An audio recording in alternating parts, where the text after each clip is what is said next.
perintah agama, dari ayunan sampai usia suja.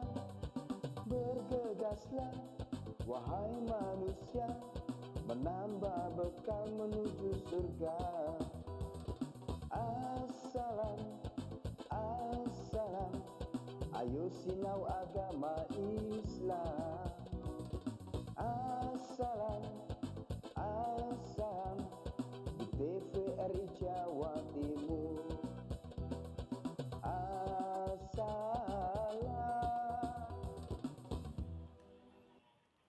Assalamualaikum warahmatullahi wabarakatuh. Waalaikumsalam warahmatullahi wabarakatuh. Bismillahi wa kafa wassalatu wassalamu ala sayyidil mustafa Muhammadin wa ala alihi wa sahbihi wa man ihtada amma ba'd. Fala haula wala quwata illa billah. Pemirsa TVRI Jawa Timur, alhamdulillah senang sekali saya Mala Arifin bisa kembali menyapa Anda dalam program spesial kita setiap hari Jumat tentunya. Apalagi kalau bukan Assalam, ayo sinau agama. Subhanallah. Dan untuk hari ini pemirsa telah kita siapkan tema yang menarik ya. Falsafah hidup manusia, Masya Allah.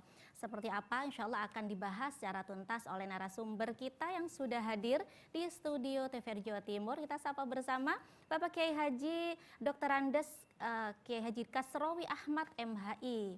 Beliau adalah salah satu dosen stisia begitu ya. Kita sapa pemirsa. Assalamualaikum Yai. Waalaikumsalam warahmatullahi wabarakatuh. Alhamdulillah jumpa kembali ya. Sehat ya. Alhamdulillah tambah sehat. Segar Ya. Alhamdulillah. Baik, hari ini kita akan membahas falsafah hidup manusia ya. Namun sebelum itu kita sapa dulu, ini ada pemirsa banyak yang hadir jamaah di studio TVRI Jawa Timur.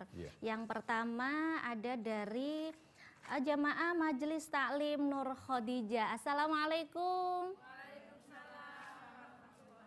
Alhamdulillah, jamaah Nur Khadijah ini dari Pacar Kembang, pimpinan Ibu Haja Salama. Yang mana Bu Haja Salama? Masya Allah. Sehat nggih Ibu Nyai? Masya Allah, good morning, selamat pagi. Yang baju kuning menawan hati. Karena saya kerudung kuning ya. Masya Allah. Yang kedua ada Majelis Taklim Muslimat NU, iya, dari anak ranting Pacar Kembang, Tambak Sari, pimpinan Ustazah Siti Ma'rifah. Assalamualaikum. Masya Allah, semangat semua mengaji, monggo Pinara. Dan yang ketiga ada Majelis Taklim Dakwatul Hasanah. Assalamualaikum.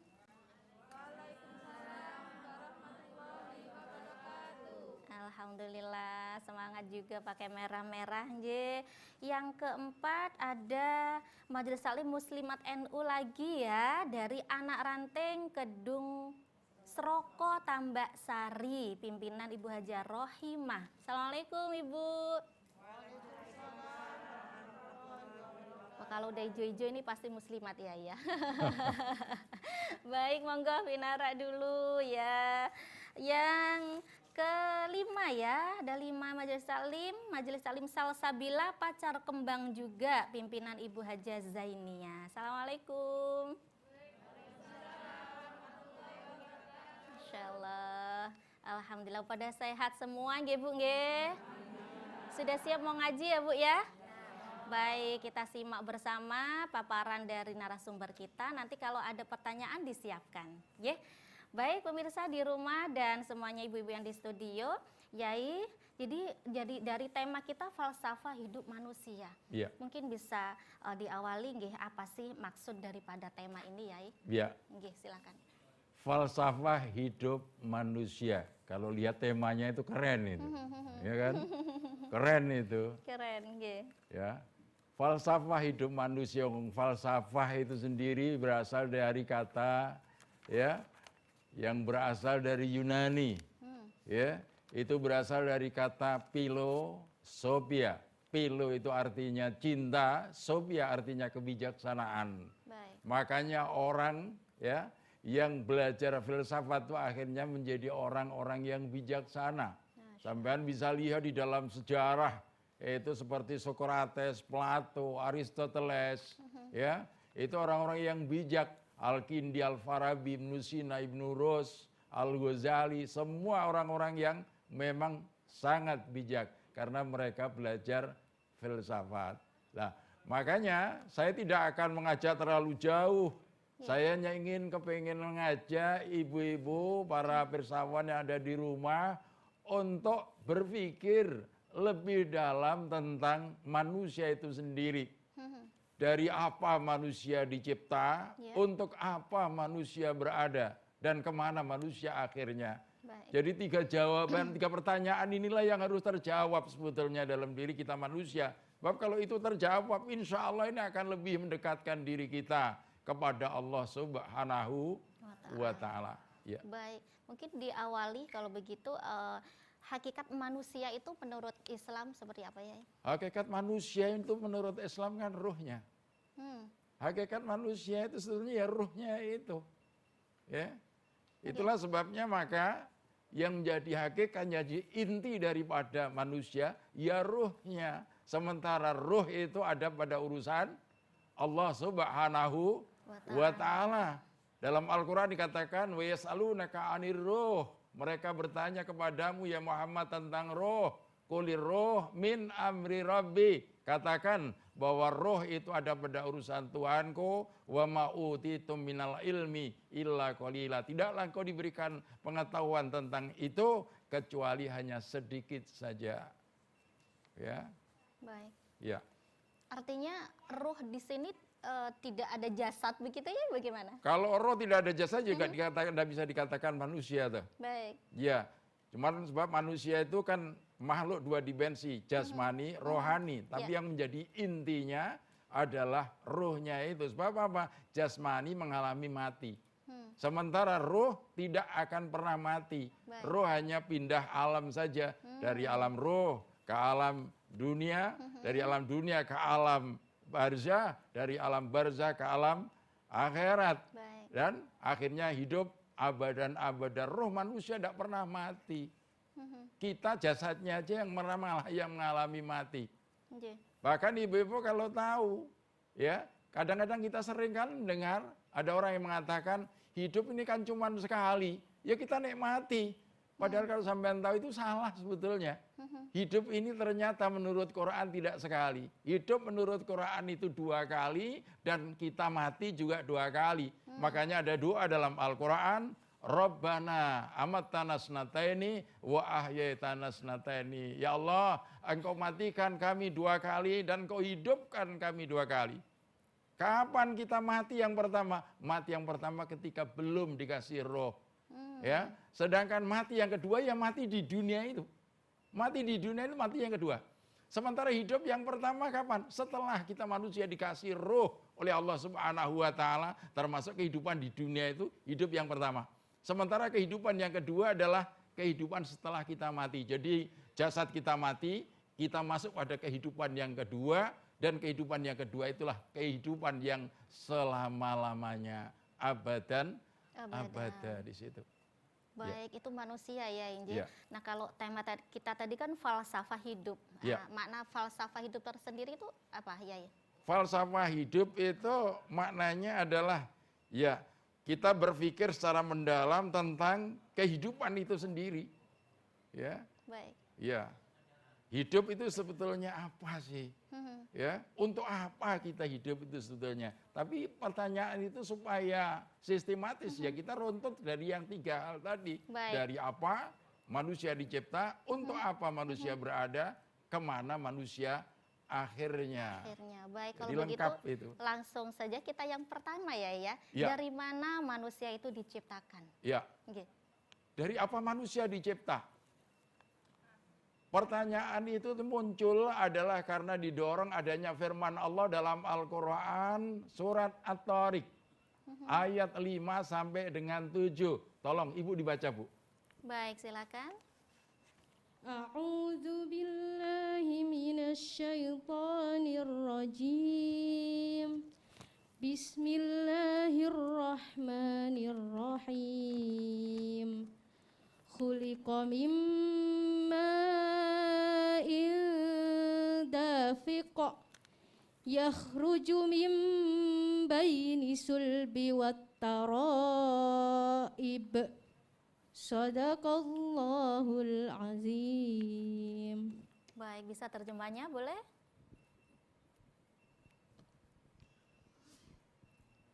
Bismillahirrahmanirrahim. Demi langit dan yang datang dan malam hari, dan tahukah kamu? Maka hendaklah manusia memerhatikan dari apa dia diciptakan. Dia diciptakan dari air mani yang terpancar, yang keluar dari antara tulang, punggung, sulbi, dan tulang dada. Masya Allah, baik. Bagaimana ini Baik. maksudnya, Yai? Di ayat yang lain, Quran surat Ad-Dariyat Ya. ayat 21. Ayo Bu, silakan Bu. A'udzu billahi minasyaitonir rajim.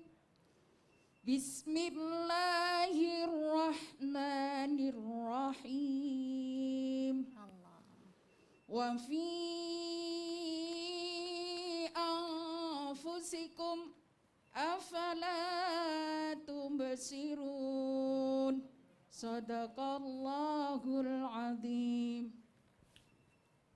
Terjemahannya, Dan juga pada dirimu sendiri, maka apakah kamu tidak memperhatikan? Baik, coba kalau kita lihat ayat itu. ya. Wa fi anfusikum afala tubsirun, pada dirimu sendiri apakah kamu tidak perhatikan, apa kamu tidak lihat? Ya. Kita ini disuruh perhatikan diri sendiri. Kita itu dulu cikal bakalnya apa? Kita cuman setetes sperma. Ya, diameternya 0,01 milimeter. Allah. Ya, tidak bisa dilihat kecuali dengan mikroskop. Ya kan? Baunya juga nggak enak, ditulirno ning gone bathuk juga menjijikkan. Loh, sekarang jadi manusia cantik-cantik. Ya, kayak ibu-ibu. Ya kan? Cantik-cantik, yang ganteng-ganteng.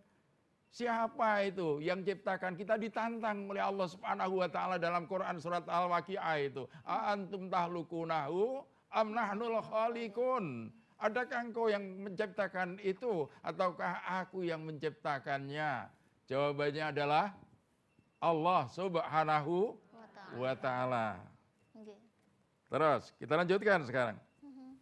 Terus proses perkembangannya, Nggih. ya. Jadi sampai dikatakan di dalam Quran surat Al-Mu'minun, ya, Quran surat Al-Mu'minun. Monggo, Ibu yang kebagian Quran surat Al-Mu'minun ayat A'udzu billahi Ya. minasyaitonir rajim. Bismillahirrahmanirrahim. Walaqad khalaqnal insana min sulalatin min tin. Tsumma ja'alnahu nutfatan fi qararin makin. Tsumma khalaqnan nutfata 'alaqatan fa khalaqnal 'alaqata mudghatan fa khalaqnal mudghata 'idhaman fa kasawnal 'idhama lahma. Tsumma ansha'nahu khalqan akhar. Fatabarakallahu ahsanul khaliqin. Dan sungguh kami telah menciptakan manusia dari saripati yang berasal dari tanah. Kemudian kami menjadikannya air mani yang disimpan dalam tempat yang kokoh, rahim. Kemudian air mani itu kami jadikan sesuatu yang melekat, lalu sesuatu yang melekat itu kami jadikan segumpal daging. Dan segumpal daging itu kami jadikan tulang belulang. Lalu tulang belulang itu kami bungkus dengan daging. Kemudian kami menjadikannya makhluk yang berbentuk lain. Maha suci Allah, pencipta yang paling baik. Subhanallah. Baik. Seperti itu ya, Inge. coba, ya. dalam Quran surat Al-Mu'minun ayat 12 sampai 14, walaqad khalaqnal insana min sulalatin min tin. Dan sungguh kami ciptakan manusia itu dari saripati tanah. Apa betul manusia dari saripati tanah? Ya. Sementara kenyataan kita lihat manusia keturunan Nabi Adam itu dari sperma dan ovum. Jawabannya adalah betul. Lah kok bisa Ustadz? Iya. Sebab apa? Yang jadi sperma dan ovum itu aslinya adalah dari saripati tanah. Lah kok bisa begitu? Yeah. Karena dulunya itu adalah apa yang dimakan oleh bapak dan ibu kita. Ya, misalnya apa? Bapak dan ibu kita makan nasi, nasi dari beras, beras dari padi, padi mengambil sari-sari makanan dari dalam tanah. Ya, kemudian sayur, sayurnya misalnya kacang, kacang mengambil sari makanan juga dari dalam tanah. Buahnya misalnya mangga, mangga juga ngambil sari-sari makanan dari dalam tanah. Ikannya misalnya ikan sapi, sapi juga makan rumput, rumput ngambil sari-sari makanan dari dalam tanah. Nah, setelah dimakan oleh bapak dan ibu kita, maka diproduksi sedemikian rupa, maka kalau yang makan bapak kita, sebagian jadilah sperma. Kalau yang makan ibu kita, sebagian jadilah ovum. Nah, setelah terjadi hubungan antara suami istri atau sehat, maka terjadi pembuahan, ya, yang menghasilkan zigot yang merupakan awal daripada manusia mula. Nah, proses perkembangannya bagaimana? Dalam ayat tadi itu dikatakan summa ja'alnahu nutfatam fi qararim makin. Kemudian kami tempatkan zigot tadi itu di tempat yang aman. Summa khalaqna nutfata 'alaqah. Kemudian dari zigot tadi itu kami jadikan segumpal darah.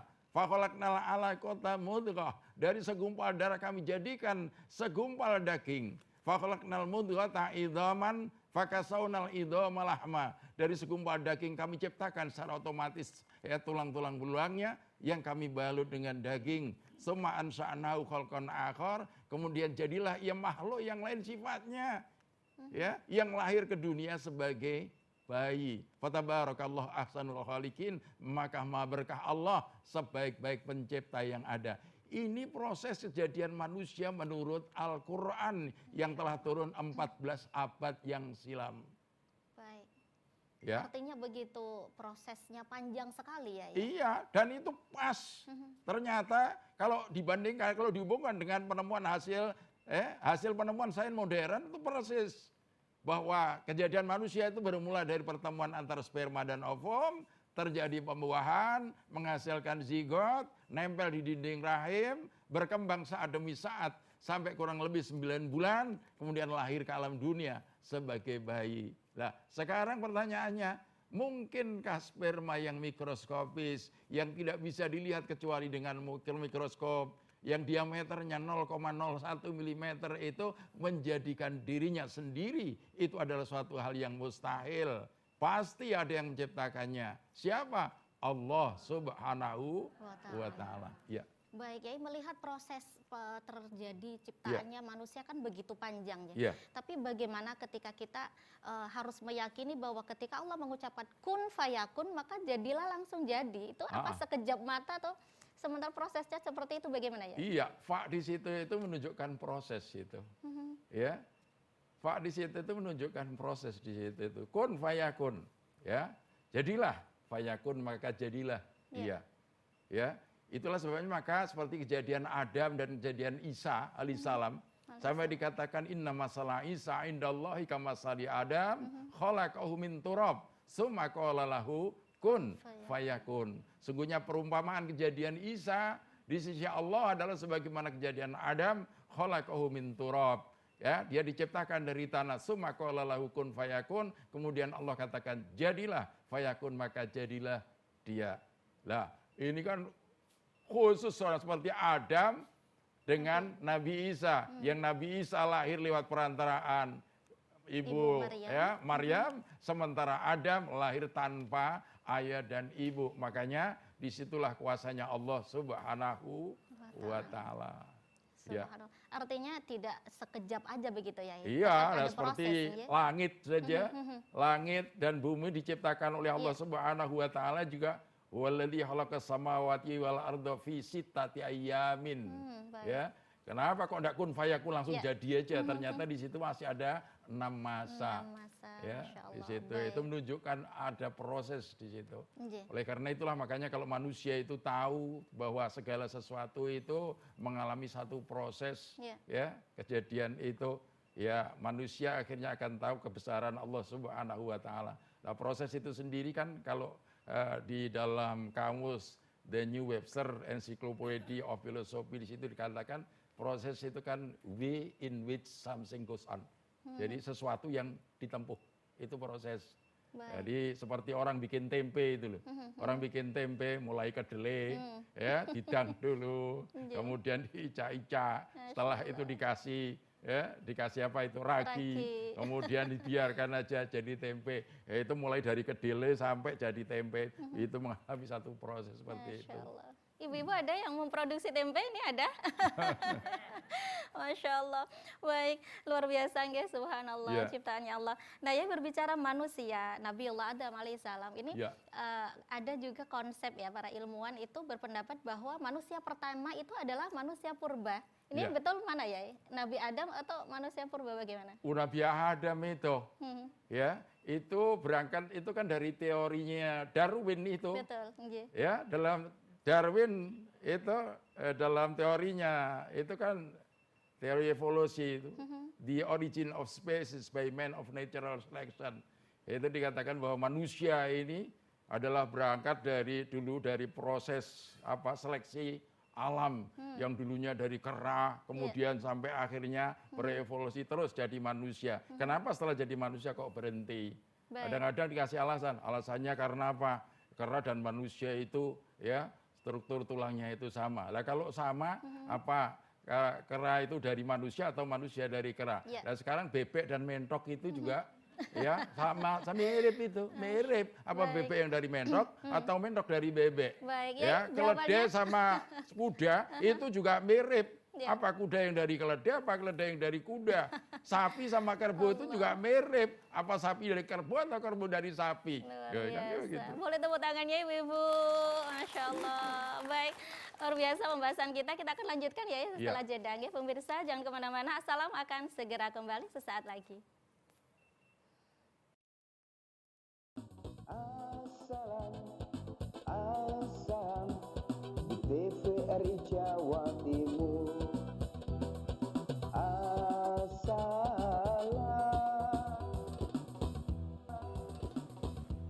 Baik pemirsa TVRI Jawa Timur, terima kasih Anda masih setia bersama kami dalam program spesial kita sore ini di acara Assalam, Ayo Sinau Agama Islam. Baik, tema kita sore hari ini adalah falsafah hidup manusia. Dan kami mengajak Anda yang ingin bergabung di telepon interaktif bisa melalui 03156782116. Bersama saya Bapak Dr. Andes Kiai Haji Kasrawi Ahmad MHI. Baik Kiai, sudah tadi disebutkan bahwa dari mana manusia itu diciptakan, dan yang pertama tetap Nabiullah Adam alaihissalam ya Nggih. Iya, makanya kita dikatakan Bani Adam. Ya kan? Nggih. Di dalam hadis pun dikatakan idza mata banu Adam. Apabila anak Adam mati. Nggih. Karena memang kita ini adalah keturunan Nabiullah Adam alaihi salam. Baik. Iya kan? Ya, lantas pertanyaan berikutnya ya, kalau kita sudah tahu manusia itu hakikatnya seperti apa, kemudian tujuannya bagaimana dalam perspektif Islam ini ya? Baik, kita sebetulnya kepingin jawab pertanyaan yang kedua. Setelah tahu ya manusia itu asal mulanya kejadiannya seperti apa, kemudian yang kedua untuk apa kita ini berada? Betul. Ya kan? Kita manusia berada di muka bumi ini sebetulnya untuk apa? Kita manusia diciptakan oleh Allah di muka bumi ini sebetulnya adalah untuk berperan ganda yang berbeda-beda. Yang pertama itu adalah sebagai khalifah Allah di muka bumi, dan yang kedua itu adalah sebagai hamba yang harus mengabdi kepada Allah Subhanahu wa taala. Ya, untuk ibu yang bertugas itu tadi, yang pertama adalah Allah menciptakan manusia sebagai khalifah di muka bumi. Ya Bu, Quran surat Al-Baqarah ayat 30. Monggo. Silakan. A'udzu billahi الشيطان الرجيم بسم الله الرحمن الرحيم وإذ قال ربك للملائكة إني جاعل في الأرض خليفة قالوا أتجعل فيها من يفسد فيها ويسفك الدماء ونحن نسبح بحمدك ونقدس لك قال إني أعلم ما لا تعلمون. Allah. Silakan terjemahannya. Bismillahirrahmanirrahim. Dan ingatlah ketika Tuhanmu berfirman kepada malaikat, Aku hendak menjadikan khalifah di bumi. Mereka berkata, apakah engkau hendak menjadikan orang yang merusak dan menumpahkan darah di sana, sedangkan kami bertasbih memujimu dan menyucikan namamu? Dia berfirman, sungguh aku mengetahui apa yang tidak kamu ketahui. Baik. Baik. Jadi khalifah, ya kita diciptakan oleh Allah pertama sebagai khalifah di muka bumi. Khalifah itu kalau menurut para ahli tafsir mengatakan bahwa khalifah itu bisa berarti wakil Tuhan, bisa berarti pemimpin, bisa berarti pemegang amanah di muka bumi yang bertugas untuk memakmurkan bumi ini dengan segala isinya sesuai dengan disiplin ilmu yang dimiliki oleh manusia itu. Misalnya Misalnya seorang dokter, orang jadi dokter, gimana memakmurkan bumi? Dia jadi dokter yang baik. Ya, dia jadi petani, gimana memakmurkan bumi? Jadi petani yang bagus. Ya. Kalau dia misalnya jadi pedagang, jadi ekonom, makmurkan bumi, jadi pedagang yang baik, bisnismen yang baik, tidak curang, jujur, itu kan? Ya. Itu diharapkan semua itu sesuai dengan disiplin ilmu yang dia miliki. Ya, makanya kita ini dikasih oleh Allah senjata berupa apa? Berupa 4 macam hidayah. Kalau menurut Syekh Muhammad Abduh, beliau mengatakan di dalam tafsir Al-Manar, beliau katakan bahwa kita manusia itu dilengkapi 4 macam hidayah. Dan 4 macam hidayah ini merupakan satu kekuatan yang diberikan oleh Allah kepada manusia. Yang pertama apa? Hidayah ghoriziyah. Hidayah insting. Ya, yang kedua adalah hidayah hawasiyah, panca indera. Yang ketiga adalah hidayah hawasiyah. Yang ketiga hidayah akliyah, hidayah akal. Sementara yang keempat adalah hidayah diniyah, hidayah yang berupa agama. Ya, ini manusia secara umum dikasih begitu. Nah, insting itu apa? Satu kekuatan yang luar biasa, satu kepandaian yang dimiliki oleh manusia tanpa dipelajari. Itu insting. Ya, makanya seorang bayi lahir procot ke alam dunia, dikasih air susu ibu, dikasih puting susu ibu, dia bisa ngempeng. Siapa yang ngajari? Apa bapaknya pernah ngajari? Nggak pernah. Tapi kok bisa? Ya itulah insting. Baik. Ya. Sampai sapi kerbau pun lahir procot dijilat induknya, langsung bisa ngempeng pada induknya. Subhanallah. Ya kan? Nah, kemudian yang kedua, manusia dikasih panca indera. Ya, dikasih panca indera. Ini hidayah yang kedua yang diberikan oleh Allah kepada kita. Ya kan? Ada indera penglihatan, ada indera pendengaran, ada indera perasa, ada indera indera apa? Peraba dan lain sebagainya. Tapi kalau manusia ya hidup hanya dengan insting dan panca indera saja. Manusia itu kalah dengan binatang. Lah kok bisa? Betul, kalau manusia hidup hanya insting dan panca indera, kalah manusia dengan binatang. Ayo sekarang dalam hal penciuman. Kita manusia kalah dengan anjing. Ya. Daerah saya itu dari Cepu kota itu 5 kilo. Itu dulu kalau orang-orang nyembelih sapi, karbo, itu anjing-anjing dari kota datang kalau malam itu. Siapa yang beritahu itu? Tidak ada. Nah, sementara kita manusia, saya kentut dari sini, sampai ada di sana aja, sampai nggak bau. Ya kan? Kalah dengan anjing. Ya kan? Itu kayak begitu. Dalam ketajaman, penglihatan, kita itu kalau malam hari kalah dengan kelelawar. Kelelawar itu tajam sekali. Nah, oleh karena itulah maka untuk mendidik insting, meluruskan panca indera, kita dikasih hidayah yang ketiga berupa akal, hidayah akliyah. Dengan akalnya manusia mengenal baik, buruk, benar dan salah. Dengan akalnya manusia bisa menjadi makhluk yang berkebudayaan. Dengan akalnya manusia bisa mengenal Tuhan. Ya kan? Tapi kalau kemudian manusia masih ditambah lagi hidayah yang keempat berupa hidayah diniyah, hidayah agama. Di mana manusia mencari, Tuhan memberi sebagai wujud kasih sayangnya kepada hambanya yang berupa manusia. Nah itu. Cuman kan kadang-kadang timbul pertanyaan, lupa orang kadang-kadang sudah ya tahu agama. Belajar agama di pondok pesantren, kitabnya juga banyak, tapi kok masih tersesat? Ya karena agamanya sebagai ilmu tidak diamalkan. Nah, padahal diharapkan itu, agama itu di samping kita punya ilmunya, kita amalkan dalam kehidupan sehari-hari. Tanpa diamalkan nggak ada artinya itu, kita punya ilmu itu. Ya. Nah ya berbicara tadi kan panca indera dan insting. Jika dua itu manusia mengandalkan dua itu maka kita tidak akan kalah dengan hewan ya. Jadi benarkah di dalam tubuh manusia itu ada unsur kebinatangan begitu ya? Iya. Iya, oleh karena itulah makanya tidak heran kalau manusia hanya mengandalkan insting dan panca indera, memang kita ini kalah dengan binatang. Ya kan? Ya seperti tadi itu saya katakan dalam hal penciuman kita kalah dengan anjing, dalam hal ya pandangan mata, ketajaman mata kita kalah dengan kelelawar. Ya kan?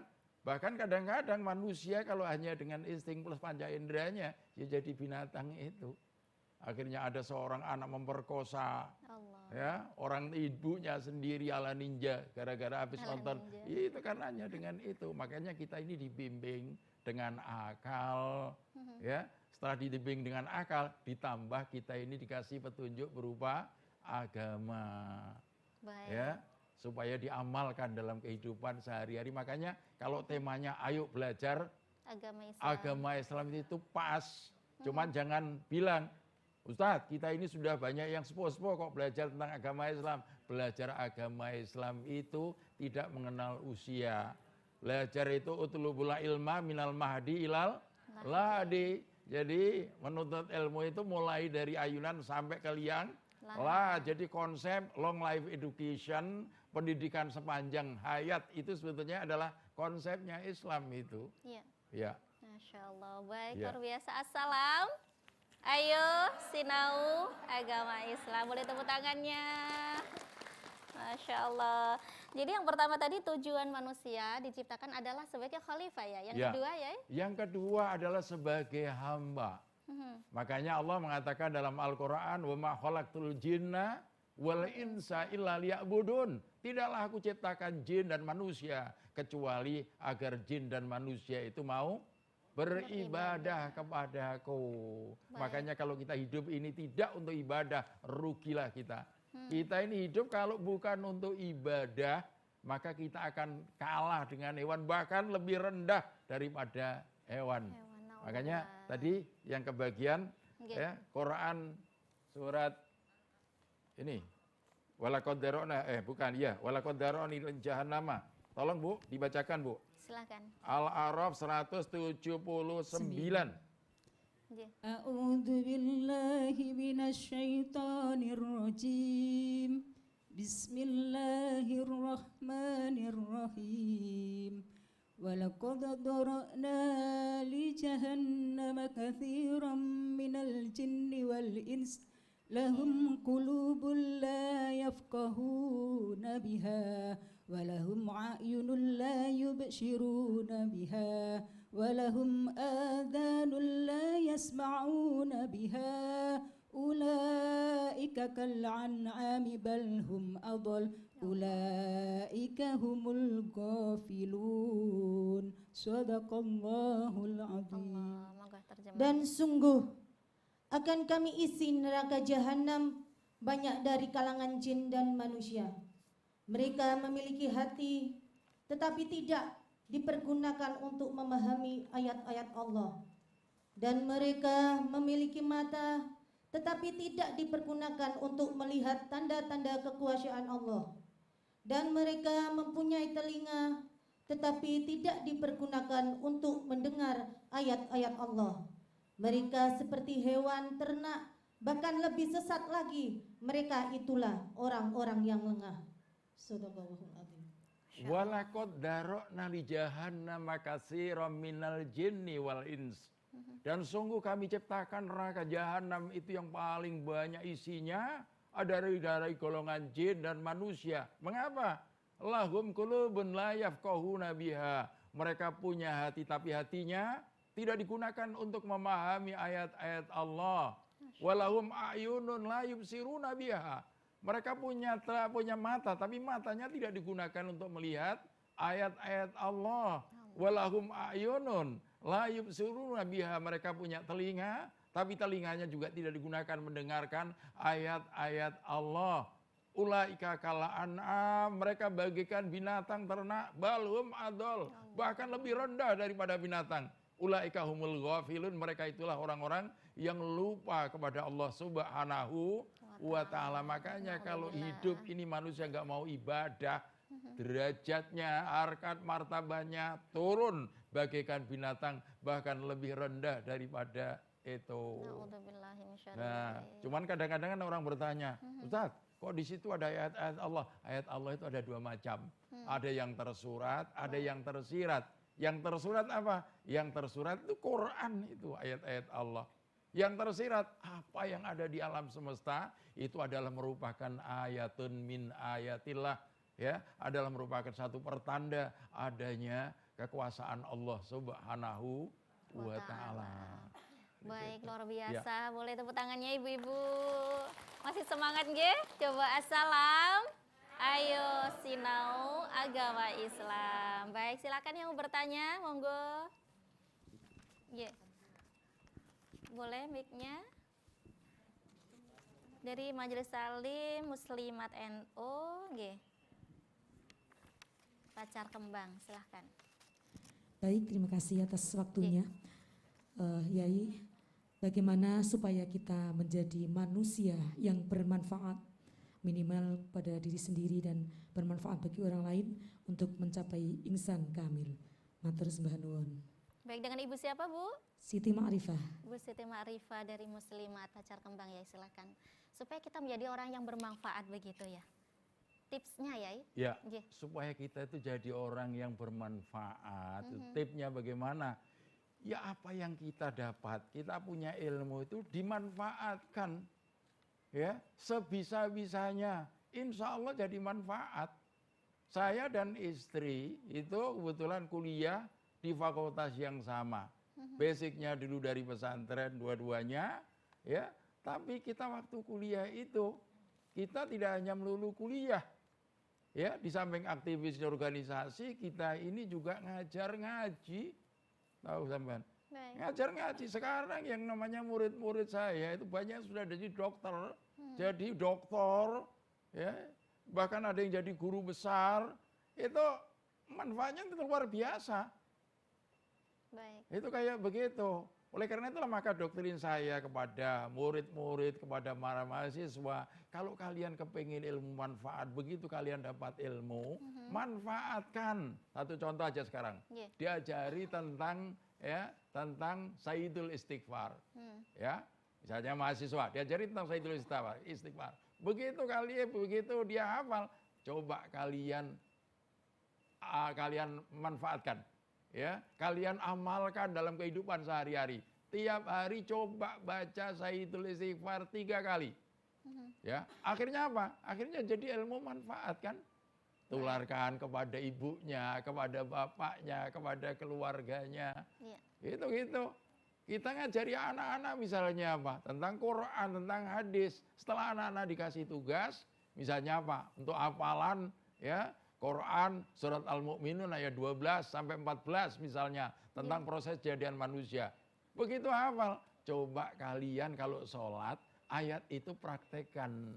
Misalnya apa maghribnya, apa isya-nya, apa subuhnya, nanti ayat itu tidak akan hilang ya selamanya. Karena apa? Setiap hari kalian praktekkan. Akhirnya jadi ilmu yang bermanfaat. Baik, artinya gitu. Apapun profesi kita. Iya, kita apapun bisa, profesi kita. Gitu. Baik, itu Ibu Nge. Terima kasih. Berikutnya silakan yang mau bertanya. Baik, sebelahnya. Iya. Assalamualaikum warahmatullahi wabarakatuh. Waalaikumsalam warahmatullahi wabarakatuh. Saya Ibu Umur Rahatin mau bertanya, Yai. Tadi hidayah disebutkan ada 4 macam, ada hidayah insting, hidayah panca indera, hidayah akliyah, dan hidayah diniyah. Yang saya tanyakan, apakah hidayah diniyah ini bisa dijemput dengan usaha ataukah hadir dengan sendirinya? Terima kasih. Iya. Baik, silakan ya.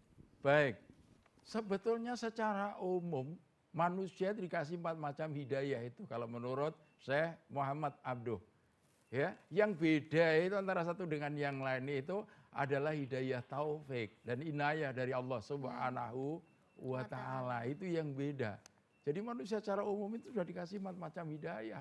Ya, yang beda itu kan hidayah taufik dan inayah dari Allah yang berupa pertolongan dan pimpinan dari Allah itu yang beda. Dan itu ada pada monopoli Allah Subhanahu wa Ta'ala itu. Itulah sebabnya maka ketika Nabi Muhammad minta kepada Allah supaya ya pamannya pada saat itu ya masuk Islam, ternyata apa? Ternyata dijawab oleh Allah, innaka la tahdi man ahbabta walakinnallaha yahdi may yasha wa huwa a'lamu bil muhtadin. Sesungguhnya engkau tidak bisa memberikan hidayah taufik kepada orang-orang yang kau cintai wahai Muhammad. Walakinnallaha yahdi may yasha, akan tapi Allah lah yang memberikan hidayah taufik kepada orang-orang yang dikehendakinya. Wa huwa a'lamu bil muhtadin, dan dia itu lebih tahu siapa orang-orangnya yang pantas mendapatkan hidayah taufik itu. Ini hak prerogatif daripada Allah Subhanahu wa Ta'ala. Artinya hidayah itu tadi perlu dijemput atau kita diam saja, tergantung Allah memberikan hidayah kepada siapa ya? Itulah sebabnya kita ini kalau kalau sholat kita kan selalu baca Fatihah, ya kan? Di mana di dalamnya ada ihdinas siratal mustaqim. Ya Allah, tunjukkanlah kami ke jalan yang lurus. Apa siratal mustaqim itu? Siratal mustaqim itu adalah siratal ladzina an'amta alaihim, jalannya orang-orang yang telah Kau berikan nikmat. Ghairil maghdubi alaihim, bukan jalannya orang-orang yang Kau murkai. Waladdallin, dan bukan jalannya orang-orang yang Engkau sesatkan.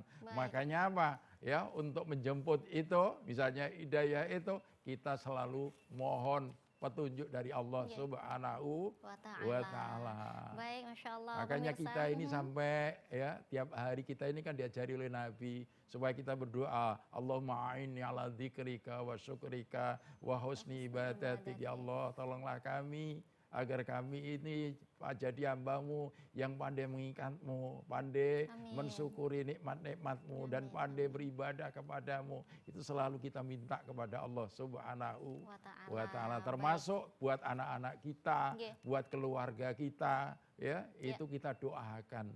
Baik, kita akan lanjutkan setelah jeda. Pemirsa di rumah jangan kemana-mana. Assalam akan segera kembali sesaat lagi. Tetap di Assalam. Ayo sinau agama Islam. Assalam, assalam di TVRI Jawa Timur. Assalam. Baik pemirsa TVRI Jawa Timur, alhamdulillah terima kasih Anda masih bersama kami di program spesial setiap Jumat kita adalah Assalam. Ayo sinau agama Islam. Baik pemirsa, kami kembali mengajak Anda di rumah yang ingin bergabung bersama kami, bisa bertanya atau curhat mungkin ya. Bisa melalui telepon interaktif di 03156782216. Dan tema kita sore ini adalah falsafah hidup manusia. Baik, ya berbicara falsafah hidup. Nggih. Ya. Falsafah hidup manusia ini saya ada istilah dilema eksistensial ya. Ya. Nggih, yang salah satunya mungkin kita hampir semua tahu nggih bahwa ada konsep yang bilang manusia itu punya potensi untuk sempurna begitu Ya. ya. Sebagaimana nun sewu laqad khalaqnal insana fi ahsani taqwim. Iya. Tetapi di sisi lain kita juga memahami dan meyakini bahkan bahwa semua manusia itu tidak ada yang sempurna. Iya. Maka ini bagaimana ya? Iya. Oke, silakan. Baik, ibu-ibu sekalian, supaya kita semangat, ayo saya kasih selingan ya. Baik. Ya, ayo, sampean semua pasti kepingin bahwa hidup ini serba dicukupi oleh Allah Subhanahu wa taala. Amin, Betul? amin, amin. Hasbunallah, Wa ni'mal wakil. ni'mal maula, Wa ni'man nasir. wala haula illa billahil aliyil azim. Masya Allah, amin. Allahul kafi, Rabbunal kafi qasadanal kafi, kafi liqolil kafi kafanal kafi wa ni'mal kafi. kafi alhamdulillah. Amin, Allahumma amin. Alhamdulillah. Sudah semakin hangat ya, ya. Ya. Baik, monggo ya. Baik, jadi manusia itu diciptakan oleh Allah Subhanahu wa taala. Iya. Itu memang dalam Al-Qur'an dikatakan walaqad khalaqnal insana fi ahsani taqwim, dan sungguh kami menciptakan manusia itu dalam bentuk yang sebaik-baiknya. Ya, kita ini beda dengan makhluk-makhluk Allah yang lain, Iya. beda dengan binatang, beda dengan malaikat. Kita manusia itu dikasih dikasih akal dan dikasih nafsu oleh Allah Subhanahu wa taala. Sementara binatang dikasih nafsu tapi tidak dikasih akal. Malaikat dikasih akal tapi tidak dikasih nafsu. Makanya manusia itu kalau hidupnya akalnya bisa menguasai nafsunya, maka dia akan lebih hebat daripada jenderalnya malaikat sekalipun. Siapa itu? Jibril. Buktinya dalam peristiwa Isra Mi'raj, Jibril kalah itu dengan Nabi. Tapi kalau manusia akalnya dikuasai oleh nafsunya, Ya. maka manusia akan bagaikan maka manusia akan lebih rendah daripada hewan. Nah, manusia itu punya potensi untuk hidup secara sempurna. Yeah. Makanya manusia itu dikasih insting, akal, kemudian dikasih apa? Panca indera. Itu supaya hidup kita manusia itu sempurna. Ya, akhirnya kan jadi makhluk yang berkebudayaan kan? Gara-gara kita punya akal, akhirnya kita manusia menjadi makhluk yang berkebudayaan, yang bisa menciptakan kebudayaan sendiri. Nah itu kalau manusia benar-benar bisa menggunakan insting, panca indera, dan akalnya dengan baik, ditambah dengan agama, maka insya Allah dia akan bisa menjadi sesempurna mungkin. Kalau sempurna betul, ya yang paling sempurna itu kan Kanjeng Nabi. Tapi kalau kita sebagai umatnya ya menuju ke sana, kita harus punya cita-cita begitu. Semakin baik, semakin baik, semakin baik, yang akhirnya nanti menjadi insan kamil. Artinya kita tetap harus semangat meraih kesempurnaan itu ya? Ya harus toh.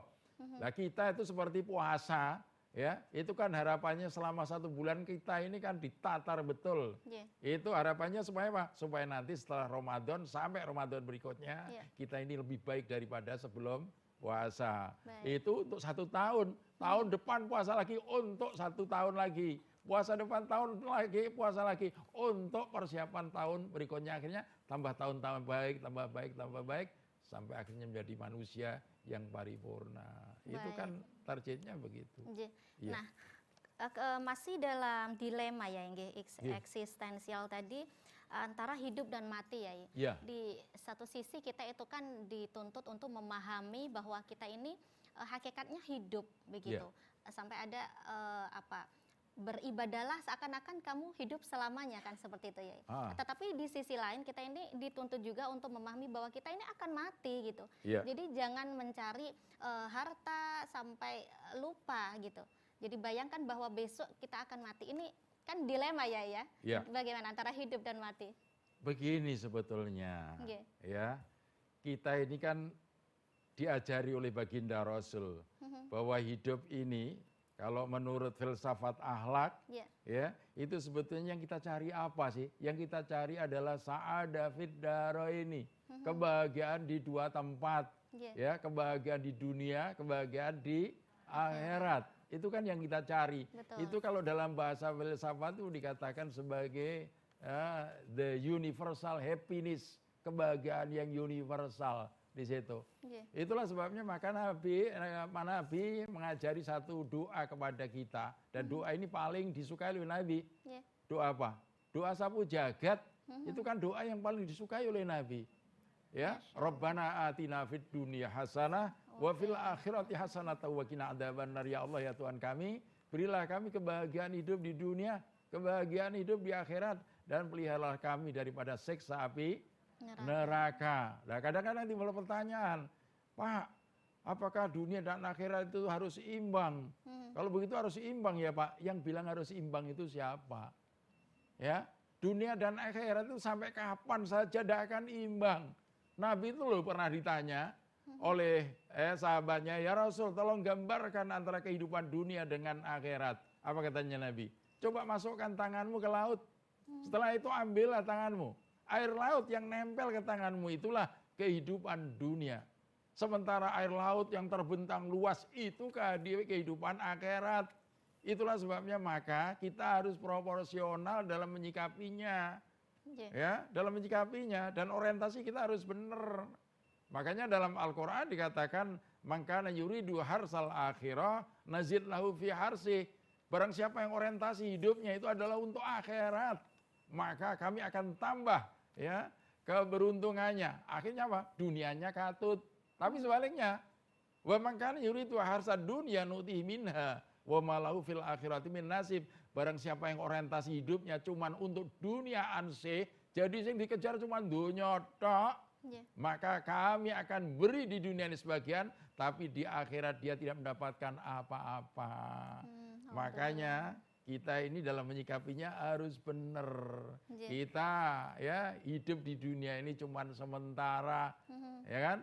Nanti kalau ajal itu sudah tiba pasti kita dijemput sama malaikat Israel. Sudah siap apa belum? Makanya kan ketika Nabi ditanya, ya Rasul, ya siapakah orang yang paling cerdas itu? Nabi katakan yang paling cerdas itu yang paling banyak mengingat kematian dan paling banyak persiapannya untuk menuju ke sana. Sudah siap belum, Bu? Ada yang mau daftar Bu. mungkin? Terus nunggu siapnya kapan? Masya Allah. Iya kan? Nunggu siapnya kapan? Baik, itu ya Inge. Jadi memang kita harus rajin ibadah gitu ya. Iya. Dan tetap mengingat bahwa kita akan mati. Nah, pertanyaan yang ketiga tadi itu kan kemana akhirnya manusia? Kemana? Akhirnya manusia itu akan mati, ya kan? Baik. Akan mati. Ya. Apakah begitu manusia mati itu selesai? Itu kan pandangan materialis, ya kan? Pandangan Islam, orang mati yang mati itu cuman jasadnya, sedangkan ruhnya tidak mati, dia hanya berubah, dia hanya berpindah alam, ya kan? Manusia itu dari alam arwah pindah ke alam dunia, dari alam dunia ya pindah ke alam kubur, dari alam kubur pindah ke alam akhirat, dan untuk selama-lamanya. Jadi ruh kita manusia tidak pernah mengalami mati. Yang mati itu hanya jasad. Sementara nanti di saat di hari akhir jasad kita itu akan dipertemukan kembali dengan ruh kita. Apa bisa itu Ustaz? Bisa. Baik. Teman tahu itu ada dua jawaban loh, Bu. Jawaban pertama itu dari Lavoisier, seorang ahli teori kekekalan massa dari Prancis. Dia mengatakan pertemuan antara jasad yang sudah hancur lebur dengan rohnya di hari kiamat bisa terjadi. Alasannya apa? Karena jasad yang hancur itu tidak hancur, dia hanya berubah sifat dan berubah bentuknya saja. Ya. Tapi So, itu gitu. Iya. Waktunya Masya Allah, terbatas kita sekali. ingin panjang kali lebar Iya. ya, tapi kita terbatas oleh waktu. Baik Ibu-ibu, terima kasih semuanya atas kehadirannya, Yai, matur nuwun ilmu-ilmunya, semoga manfaat barokah. Iya. Nggih. Dan pemirsa di rumah, terima kasih atas kebersamaan Anda. Kita tutup bersama subhanakallahumma wa bihamdik, asyhadu an la ilaha illa anta, astaghfiruka wa atubu ilaik. Saya Mala Arifin, mohon undur diri. Wassalamualaikum warahmatullahi wabarakatuh. Waalaikumsalam.